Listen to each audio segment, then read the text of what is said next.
Pride is getting too warm for me down here, and so I'm going up on earth where I...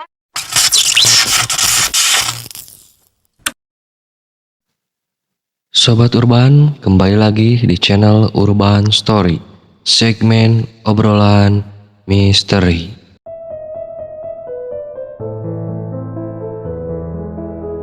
Di malam ini kami telah mendapatkan cerita misteri lagi, dan kembali akan diceritakan langsung oleh sang narasumber. Kisah pengalaman horor kali ini berjudul Rumahku Bekas Pemuja Setan. Kisah ini berlatarkan di sebuah rumah yang berada di tengah kota Bandung. Rumah ini disinyalir pernah dijadikan tempat ritual oleh salah satu kelompok aliran pemuja setan. Banyak sekali kejadian-kejadian aneh serta gangguan dari makhluk halus kepada penghuni rumah, termasuk gangguan kepada sang narasumber. Untuk kisah selengkapnya, mari kita dengarkan langsung cerita dari narasumber kita kali ini. Selamat mendengarkan. Jadi ini kejadiannya ketika aku baru banget masuk TK, sekitar tahun 2007-2008, dan umur aku sekitar 4 tahun 5 tahun, intinya ya anak baru masuk TK gitu. Nah, TK aku ini posisinya ada di Dago, dan aku tidak bisa menyebutkan nama TK-nya apa karena kebetulan aku juga rumahnya di Dago, tepatnya di Cigadung. Jadi TK itu deket lah posisinya sama rumah aku, walaupun gak terlalu dekat gitu ya. Nah, singkat cerita, jadi sebelum aku masuk cerita deh, aku mau ceritain dulu backgroundnya. Mama aku tuh indigo dan nenek aku pun indigo dengan tahap yang ekstrim. Nah, mama aku tuh sebenarnya punya ketakutan bahwa nanti ketika dia punya anak, indigonya ini akan turun ke anaknya, dan ternyata memang hal buruk tersebut turun ke aku gitu. Nah, oke, kita masuk ke ceritanya. Sekarang kita coba cerita dulu di latar belakang sekolah lah ya. Itu hari pertama aku masuk sekolah. Pada saat itu aku excited dong sebagai anak yang masuk sekolah, dan seperti anak biasanya yang baru banget masuk ke lingkungan baru, ya aku excited gitu ya. Aku seneng aja main-main sama teman-teman baru, kenalan sama teman-teman baru, ngobrol sama teman-teman baru, dan ya udah gitu. Ketika hari pertama itu selesai, aku pulang. Nah, tapi semua keanehan dan kengerian semua yang aku lalui itu bermula di hari itu. Ketika aku udah pulang, pas aku pulang ke rumah, mama tuh ngelihat aku jadi ngobrol sendiri. Terus udah gitu aku main sama seseorang yang entah itu siapa orangnya gitu kan. Nah, tapi mamaku masih yang kayak ya udahlah gitu, biasa anak kecil. Sampai hari kedua, hari ketiga, hari keempat, aku masih sering ngobrol dan intensitasnya lebih tinggi. Aku lebih sering ngobrol sendiri, lebih sering lebih sering main-main sama si sosok yang entah itu siapa. Sampai satu hari dimana aku mau pergi jalan-jalan sama keluarga aku. Terus udah gitu tiba-tiba aku tuh buka pintu mobil dan aku bilang gini, silahkan kamu masuk dulu ya, nanti kalau kamu udah masuk aku yang masuk. Nah, mama aku tuh udah yang kayak, wah ini kayaknya gak bener nih. Sampailah akhirnya bilang ke papaku, kayaknya kita harus deh untuk panggil ustadz, terus juga panggil orang-orang yang memang expert di dalam hal spiritual dan lain sebagainya. Terus papaku tuh masih yang kayak anak kecil gitu, maksudnya ya udahlah, mereka pasti punya teman hayalannya masing-masing gitu. Sampai pada akhirnya ada satu hari lagi nih aku menggambar. Nah, jadi ini for your information, mama aku tuh lumayan aktif di TK, jadi dia penanggung jawab yang kayak misalkan uang iuran dan lain-lain sebagainya dikumpulinnya ke dia gitu. Nah, mamaku tuh otomatis pasti tahu kan semua nama teman-teman aku pada saat di TK, si Alex kek, si Bunga kek, si Dinda kek, dan semuanya. Nah, satu kelas itu jumlahnya nggak terlalu banyak, jadi anak-anaknya tuh paling banyak cuman ya namanya juga TK 6-7 orang gitu ya, jadi masih bisa diingat gitu kan setiap orangnya siapa-siapa aja dan berapa jumlahnya. Nah, balik lagi ke cerita, aku tadi menggambar. Ketika aku sudah beres menggambar, akhirnya aku kasih lah gambar aku ke mamaku. Mi, lihat gambar aku, ini gambar teman-teman di kelas. Mamaku tuh tadinya yang kayak, oh bagus ya, bagus. Dia muji hasil gambar aku. Jadi gambarnya tuh semua teman-teman aku gambar, di atasnya masing-masing aku kasih nama. Namanya juga sesuai gitu ya, si A, si B, si C. Nah, jumlah yang ada di kelas aku itu, siswa dan siswinya di TK aku tuh cuman sekitar 6 orang. Iya, 6 orangan. Tapi tiba-tiba ketika mama aku udah beres muji aku, mama aku diem. Mama aku bingung. Ini siapa? Jadi aku nggak gambar cewek rambutnya dikuncir 2 tapi nggak ada namanya. Ini siapa, Dek? Which is berarti kan kelebihan 1 ya yang aku gambar. Kenapa siswa yang ada di kelas ada 6, aku gambarnya 7. Dengan 1 orang yang tiba-tiba dikuncir 2 ini tidak ada nama. Terus aku bilang, temen nih, temen yang suka aku bawa ke rumah, temen yang suka aku main-main sama dia. Mamaku udah, wah ini nggak bener nih, ini anak siapa ini gitu. Nah, setelah keanehan itu, tiba-tiba ada satu hari mamaku itu mau ke toilet. Of course, toiletnya adalah toilet yang ada di TK tersebut. Nah, ketika dia buka pintu, wah gila, mama aku ngeliat ada anak kecil, sosoknya anak kecil, rambutnya persis kayak yang aku gambar, diikat 2, tapi muka dia hancur sehancur-hancurnya. Mamaku langsung tutup pintu. Kebetulan juga itu pas lagi waktu jam aku pulang sekolah. Mamaku langsung bawa aku ke sekolah, pulang ke rumah. Nah, sekarang kita ganti background ya. Sekarang kita posisinya yang ada di rumah. Nah, karena memang kan berarti ya si goib itu udah nyambung sama aku ya, si makhluk anak kecil yang berambut di kuncir 2 itu. Jadi kemanapun aku berada ya dia ngikut gitu. Mamaku tuh bilang sama papaku apa yang dia lihat. Terus papaku lumayan oke, jadi percaya gitu ya bahwa memang oke, ada sesuatu yang salah sama anak ini. Nah, akhirnya dipanggillah beberapa ustadz, beberapa ahli agama yang akhirnya mau ngebersihin rumah gitu. Bukan hanya aku tapi ngebersihin rumah. Tapi nggak tahu kenapa jawaban mereka selalu, Bu saya nggak bisa, Bu saya nggak bisa. Maaf Pak, mungkin bisa untuk cari yang lebih di bidangnya. Maaf Pak, bisa cari yang lebih tinggi ilmunya. Nah, dan lain sebagainya gitu. Sampai ketakutan terbesar mama aku tuh terjadi gimana setelah penolakan ustadz itu. Jadi di rumah itu aku gambarin dulu ya posisi rumah aku. Jadi layout rumah aku itu, rumah aku 2 tingkat, lumayan besar pada saat itu. Jadi posisinya kalau misalkan biasanya ada sekat ya antara lantai 1 dan lantai 2, ini nggak ada sekat, bener-bener ngemplong dari lantai 1 ke lantai 2 itu. Jadi untuk penghubung ke lantai 1 dan ke lantai 2 tuh ya pakai tangga gitu. Nah, posisinya kamar aku itu ada di lantai 2 gitu. Jadi lantai 1 tuh ada ruang tengah dan beberapa kamar. Begitu naik ke atas lewat tangga itu juga ada ruang tengah dan ada beberapa kamar. Nah, intinya kamarku di lantai 2. Aku lagi main-main karena memang tidak sekolah pada hari itu. Aku lagi main ngobrol sendiri seperti biasanya. Nah, di dalam rumah aku itu ada 6 orang ya. Ada mama, ada papa, ada ART, ada nenek, ada tante, sama ada om aku gitu. Nah, cuman memang semua orang pada saat itu ada di bawah. Nah, posisinya ketika aku main-main dan ngobrol sendiri itu, aku lagi ada di ruang tengah yang ada di lantai 2. Sementara mama aku satu-satunya orang yang diem di kamar. Nah, aku ketika lagi ngobrol-ngobrol sendiri ngerasa bahwa ada yang manggil-manggil aku.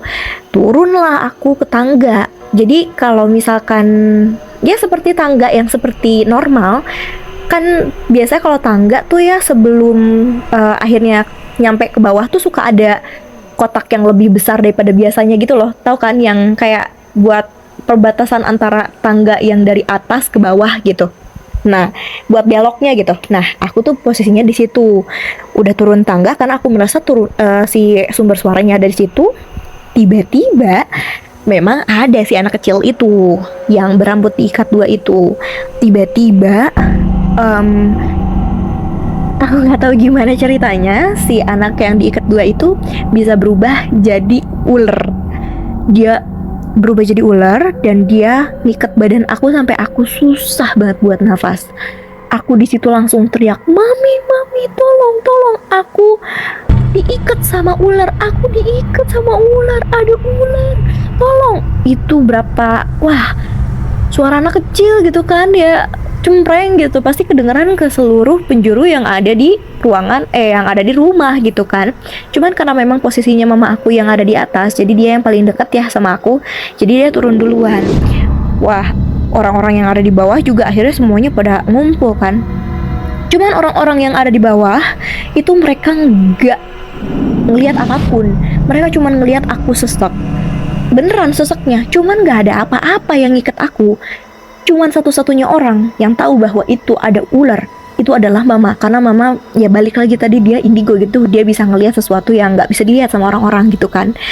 Waduh, pada saat itu mama aku langsung baca-baca, "Dek, baca Dek, tarik nafas, mami bantuin." Mama aku baca-baca, nggak tahu dia baca apa, entahlah doa atau mantra, aku nggak ngerti juga. Aku lemes, lepas ularnya, langsung aku jatuh. Jadi kan tadinya posisi aku kan kaku, ya namanya juga dililit gitu kan. Langsung aku jatuh. Ketika aku jatuh, posisinya lagi lemes, sama orang-orang yang ada di rumah itu dibawa turun ke bawah untuk ditidurin di sofa yang ada di ruang tengah yang ada di lantai 1. Tiba-tiba, gak tahu gimana, zut. Kalau kakak pernah nonton film Conjuring, di mana anaknya kesurupan terus dia tiba-tiba terbang, itu adalah aku. Aku dari yang tadinya lemes tiba-tiba terbang. Dan ini bukti kalau misalnya cerita aku nggak ngada-ngada ya. 6 orang yang ada di rumah semuanya pada megangin aku yang terbang. Kalau misalkan cerita ini bohong, wah, nggak mungkin 6-6-nya cerita hal yang sama. Mereka megangin badan aku, tetep aku pengen naik ke atas. Entahlah naik ke atas itu mau dibawa terbang itu mau kemana ya. Dipegangin terus sama mereka dan akhirnya lepas.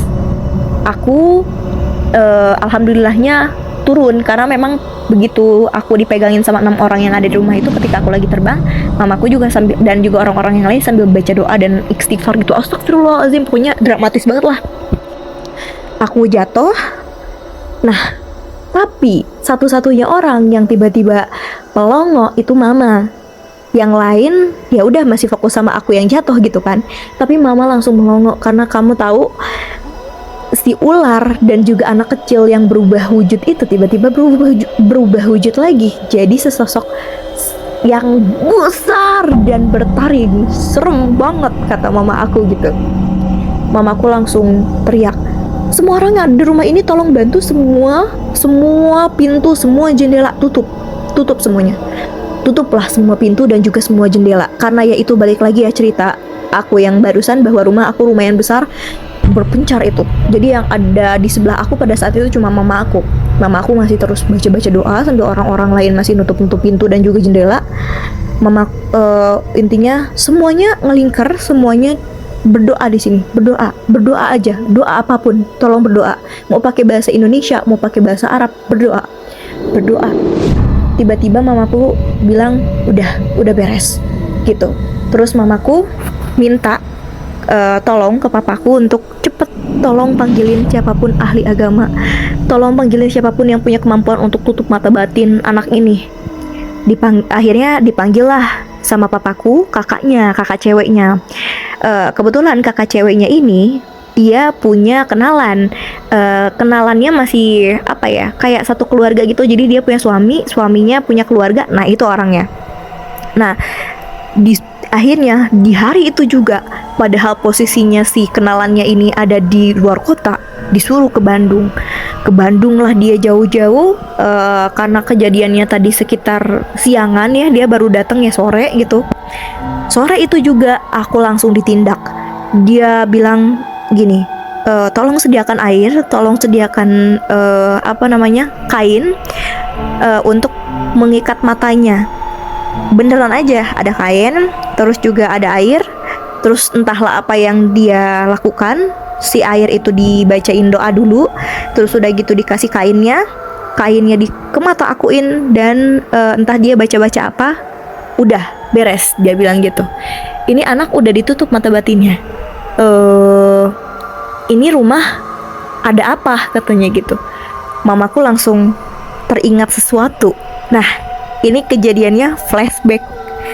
Jadi ketika mama aku dan papa aku beli rumah itu, mama aku memang sudah menemukan keanehan, yaitu pas banget di kamar aku yang di lantai 2 itu, dulu dia menemukan ada lambang setan.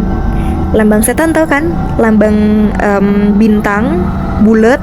Nah, ada sajen, ada rambut, ada makanan, buah-buahan. Nah, mamaku udah, wah ini apa nih gitu kan. Dan yang paling mengerikan, tebak ada apa? Ada gigi. Gigi manusia. Entahlah gigi siapa itu. Ditaruhlah itu di kamar. Entah sama siapa. Cuman mamaku tahu bahwa oke, ini pasti pesugihan. Nggak mungkin enggak gitu. Nah, cuman mamaku masih yang oh ya udahlah nggak apa-apa gitu. Mungkin ya nanti juga berjalannya waktu semuanya akan baik-baik saja gitu kan.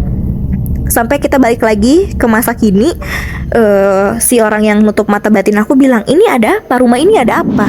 Terus mamaku bilang, oh iya, saya dulu pernah menemukan simbol setan dan juga pesugihan yang ada di kamar gitu. Tepatnya di kamar atas. Dia bilang gini, saya gak bisa bantu banyak karena saya tahu bahwa kamu akan bisa untuk menyelidiki lebih lanjut. Kamu juga punya mata batin yang sama saya. Coba kamu lihat dulu kira-kira di rumah ini ada apa. Kalau ada apa-apa tolong hubungi saya lagi gitu. Pulanglah akhirnya dia ke Jakarta. Dia kan di luar kota ya, di Jakarta. Aku pada saat itu masih istirahat. Nah, ini kita ceritain rumah aku ya. Mamaku itu indigonya yang tadi aku bilang di awal. Dia punya kekuatan yang lebih daripada orang indigo yang lain. Dia bisa masuk ke dalam masa lalu dan juga bisa masuk ke masa depan. Itu serem banget. Jadi mamaku tuh punya kemampuan untuk melihat kapan orang mati, kapan orang bakalan kecelakaan, dan dia bisa masuk ke masa yang udah lampau. Jadi dia bisa lihat, oh ini tempat dulunya adalah tempat ini. Sampai memang sebenarnya ini curse, bukan talent, bukan apa ya, bukan talenta, tapi lebih ke kutukan. Jadi beberapa orang yang ia temui, karena dia bisa melihat masa depan, kamu jangan kesini nanti kamu tabrakan. Orang itu akhirnya jadinya beneran tabrakan gitu. Jadi daripada blessing ya lebih ke curse gitu. Nah, balik lagi ke cerita. Dia akhirnya memutuskan untuk melakukan penelusuran sendiri dengan cara dia diem di kamar itu sendirian, sementara semua orang berkumpul di satu titik dengan aku yang masih tersungkur di situ. Dia melihat semuanya bahwa ternyata rumah itu memang dipakai untuk satu kayak komunitas, tapi bukan komunitas, kelompok pemuja setan. Jadi karena dulu itu bukan rumah ya, maksudnya kan komplek ya, sebenarnya rumah aku tuh ada di komplek, cuman dulu tuh belum berupa komplek, dulu tuh masih ya udah rumah gitu kan, rumah. Dan pada saat itu juga ya bukan kamar gitu, tempat itu tuh ya satu ruangan aja, ruangan kosong. Mereka melakukannya di kamar itu, which is tempat aku tidur gitu. Nah, tanpa disangka, karena memang akhirnya rumah itu dijadikan komplek dan takut juga untuk si kelompok itu terkuak, akhirnya ya ditinggalkan dan mereka pindah ke lokasi yang lain. Entah marah atau gimana, jadinya jin yang ada di sana itu sering mengganggu keluarga aku yang ada di rumah. Bahkan ternyata si makhluk yang hancur mukanya dan yang tadinya diikat dua itu tuh berasal dari tempat pesugihan tersebut, dari kamar aku. Jadi si tempat pesugihan itu ternyata bukan hanya satu titik, yaitu di kamar aku, tapi juga di rumah depan. Jadi somehow kamar aku sampai ke rumah depan itu adalah gerbang, itu portal untuk mereka keluar masuk. oh iya, masuknya lewat sini, keluarnya lewat sini. Jadi semua energi, semua entitas itu keluar masuknya lewat kamar aku dan juga rumah seberang gitu. Jadi kamar aku tuh kalau misalkan digambarin depannya langsung rumah depan gitu ya, langsung seberang-seberangan. Nah, itu adalah gerbang di mana jin dan juga roh-roh itu masuk gitu. Sementara kan posisinya di situ kata si orang yang memang nutup mata batin aku bahwa ini anak memang ubun-ubunnya kebuka. Jadi mau ada beberapa arwahmu, beberapa jin yang mau masuk pun itu bisa banget buat masuk secara bersamaan gitu. Makanya mereka suka untuk deket-deket ke aku karena ya itu dia, aku gampang untuk diambil. Akhirnya mamaku, aku nggak ngerti gimana, mamaku melakukan penelusuran sendiri dan membersihkan rumah itu sendiri, dan kita memilih untuk pindah ke rumah yang lain setelah kejadian. Wah, ini mengerikan. Kita ada satu waktu pergi jalan-jalan, mau pergi jalan-jalan ke satu tempat, tiba-tiba baru banget keluar dari garasi. Aduh, tiba-tiba mobil, entah itu baru maju dikit banget, entah itu mobilnya kenapa ngebalik, Kak, ngebalik. Dan pas kita ngebalik, sebelum kita ngebalik, itu ada cewek di depan, standing di depan mobil. Wah, anjir, pindah rumah kita ke rumah yang sekarang, yang sampai sekarang aku masih tempatin. Ada cerita lagi sebelum penutup cerita itu. Akhirnya setelah 3 tahun kosong, rumah itu dibeli sama seseorang. Sebut aja namanya Ibu A gitu ya. Ibu A itu mengadakan ya namanya juga rumah baru gitu kan, biasanya juga ya syukuran, ngaji bareng sama tetangga dan lain sebagainya. Sebenarnya tetangga-tetangga itu dari sebelum aku pindah ke rumah itu, pindah ke rumah yang ada itu bagus itu, kespil kan ya, rumah yang ada di Cigadung itu, sebenarnya orang-orang tuh udah tahu bahwa lewat dari jam 6 sore itu nggak boleh lewat rumah aku. Jadi kalau misalkan jam 6 sore orang-orang nggak ada yang berani masuk lewat ke rumah aku. Jangankan masuk, lewat aja orang-orang pada lari-lari kalau misalkan lewat dari jam 6 gitu, kalau depan rumah aku. Karena orang-orang udah tahu kalau misalkan rumah aku itu menyeramkan gitu. Cuman memang nggak ada yang speak up gitu. Sampailah intinya orang-orang tadinya kan males ya, aduh nggak mau deh kayaknya kita ke rumah itu buat pengajian. Cuman ya gimana lagi gitu, karena udah diundang dan merasa nggak enak. Ibu-ibu, anak-anak, terus juga bapak-bapak, semuanya di situ mengaji gitu kan. Ada yang mengaji, ada yang masak, ada yang main-main anak kecil gitu kan. Nah, sampailah dimana ibu-ibu yang bertugas untuk memasak di dapur, lagi banyakan masak di dapur, tiba-tiba satu orang teriak dan semua orang yang ada di ruangan dapur ngeliat hal yang sama. Mau tahu apa? Ada orang tapi nggak ada kepalanya. Semua orang panik keluar. Belum sampai situ, di saat yang bersamaan ada anak yang mau ke kamar mandi di lantai 1. Pas buka pintu, ada kepala orang dan ada cangkang ular. Entahlah itu ularnya jin yang waktu itu ngelilit aku atau jin yang berbeda. Dan sampai sekarang rumah itu kosong. Nggak deng, baru beberapa bulan ke belakang itu dibeli sama orang. Aku nggak tahu kejadian apa yang bakalan dialami sama orang selanjutnya.